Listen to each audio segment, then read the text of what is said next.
नमस्कार, मी Swapna Thorat. Elite certification and innovative सोल्युशनच्या मार्फत चालू असलेल्या भारतीय संविधान विचार जागर स्पर्धा परीक्षेच्या निमित्ताने आपण आज संविधानाची तोंड ओळख करून घेण्यासाठी या यूट्यूब चॅनेलवर भेटलेलो आहोत. सर्वप्रथम आपल्या सर्वांचे माझ्या या यूट्यूब चॅनलवर स्वागत. तर आज आपण संविधानाची तोंड ओळख करणार आहोत. म्हणजे संविधान काय आहे, त्याचा इतिहास काय आहे, त्याची मूलभूत कर्तव्य काय आहेत, मूलभूत कलम काय आहेत, याची थोडक्यात माहिती जाणून घेण्यासाठी आपला आजचा हा पहिला व्हिडिओ आहे. तर आपण आज जाणूयात संविधान म्हणजे काय. संविधान म्हणजे देश चालवण्यासाठीची असलेली नियमावली, ज्याला आपण रूल बुक म्हणूयात. जसं कुठलाही खेळ खेळण्यासाठी नियमांची गरज असते, तसंच देश चालवण्यासाठी सुद्धा काही कर्तव्य नियम अटी ह्या असतात. आणि ह्या नियम अटी देतात आपल्याला भारतीय संविधान. उदाहरणच द्यायचं झालं, जर कुठलाही भारताचा नागरिक काही म्हणत असेल की मला कुठला धर्म पाळायचा आहे किंवा कुठला धर्म पाळायचा नाही, तर हा सगळा अधिकार देतं आपल्याला भारतीय संविधान. आता ही थोडीशी माहिती दिली संविधान म्हणजे काय, तर आता आपण पुढच्या टप्प्यामध्ये जाणून घेऊयात याचा थोडक्यात इतिहास.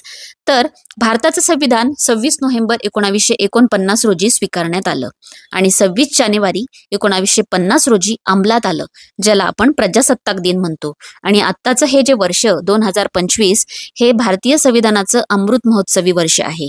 आणि या महोत्सवी वर्षाच्या निमित्तानेच आपण ही परीक्षा राबवत आहोत, ती म्हणजे भारतीय संविधान विचार जागर स्पर्धा परीक्षा.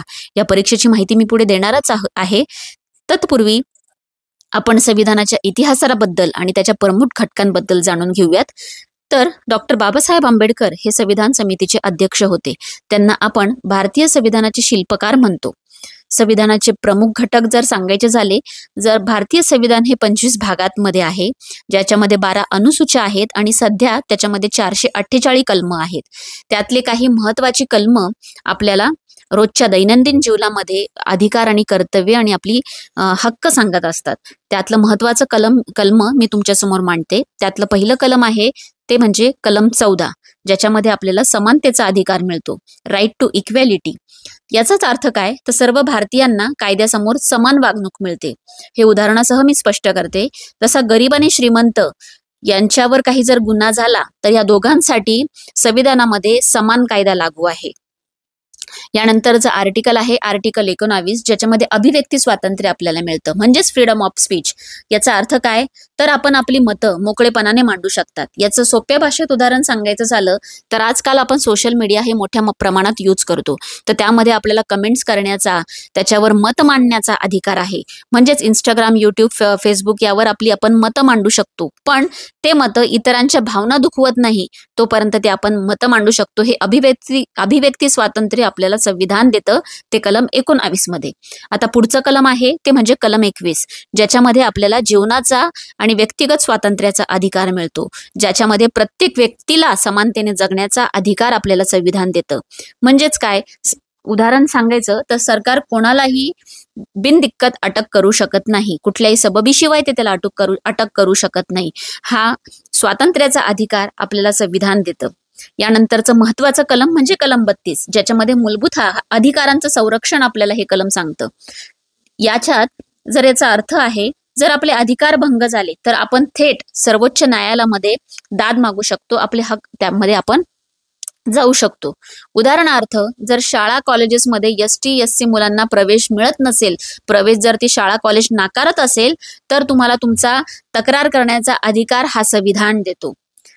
तर आपण एवढे जर मूलभूत अधिकार आपल्याला जर संविधान देत असेल तर संविधान पाळणं देखील आपली गरज आहे. संविधान पाळणं हे आपलं कर्तव्य आहे, कारण संविधान हे केवळ कायद्याचं पुस्तक नाही, तर आपल्याला आपले हक्क, कर्तव्य आणि जबाबदारी सुद्धा सांगते.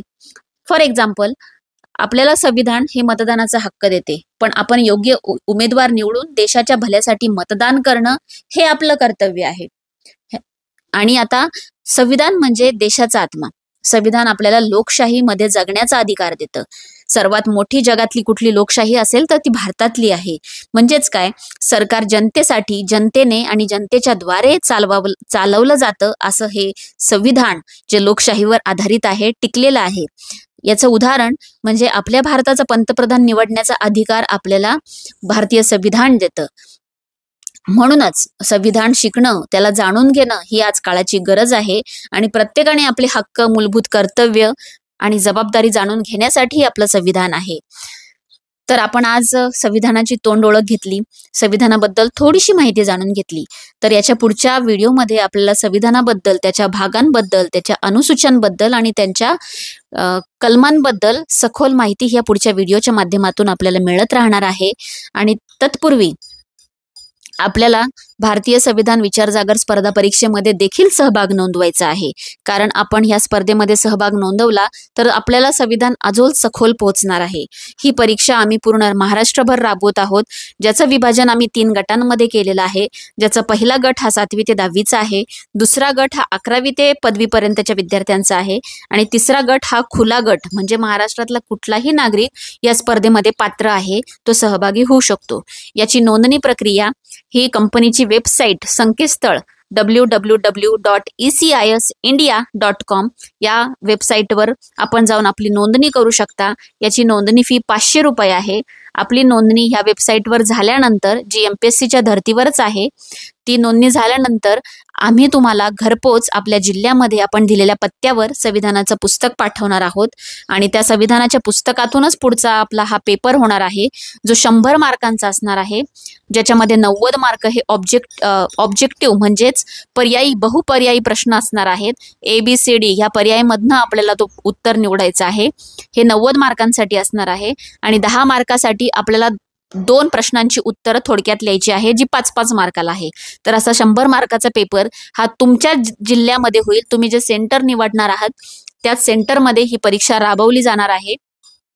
परीक्षेची तारीख, हॉल तिकीट जनरेट होण्याची तारीख ही आपल्याला वेळोवेळी तुमच्या व्हॉट्सअप ग्रुपवर सांगितलं जाईल, तुम्हाला यूट्यूबच्या माध्यमातून सांगितलं जाईल, तुम्हाला इतर जे सोशल प्लॅटफॉर्म आहेत, इंस्टाग्राम, फेसबुक, याच्यावर देखील तुम्हाला फॉलो, सबस्क्राईब केलं तर तुम्हाला ही वेळोवेळी माहिती मिळणार आहे. तर अशा पद्धतीची ही संविधानाची परीक्षा घेऊन आपण पूर्ण महाराष्ट्रभर त्याचा जागर करत आहोत. तर आपण जितकं संविधान शिकलो, जितकं समजून घेण्याचा प्रयत्न केला, तर आपल्याला भारताचा सजग नागरिक होण्यास मदत होणार आहे आणि आपल्याला आपले मूलभूत अधिकार, आपले कर्तव्य आणि आपल्या जबाबदारी देखील कळणार आहे. तर हे फॉर्म भरण्याची मी तुम्हाला वेबसाईट देखील सांगितली आहे. नोंदणीची तारीख ही लवकरच अंतिम तारीख जवळ येणार आहे. पूर्ण जून महिना ही नोंदणी चालू असणार आहे. तर नोंदणी करण्यासाठी, रजिस्ट्रेशन करण्यासाठी अजिबात उशीर करू नका, कारण संविधान जाणून घेण्याची आणि पुढची पिढी सक्षम आणि भक्कम करण्याची हीच वेळ आहे. तर लक्षात ठेवा, संविधान वाचाल, समजाल, पाळाल तर आपला हा देश पुढे जाईल आणि पुढची पिढी ही भक्कम बनणार आहे. कारण संविधानाची जाण समृद्ध राष्ट्र निर्माण. तर भेटूयात संविधान जाणून घेण्याच्या पुढच्या व्हिडिओमध्ये. तोपर्यंत संविधान वाचत राहा आणि संविधानाचं पालन करत राहा. जय संविधान. धन्यवाद.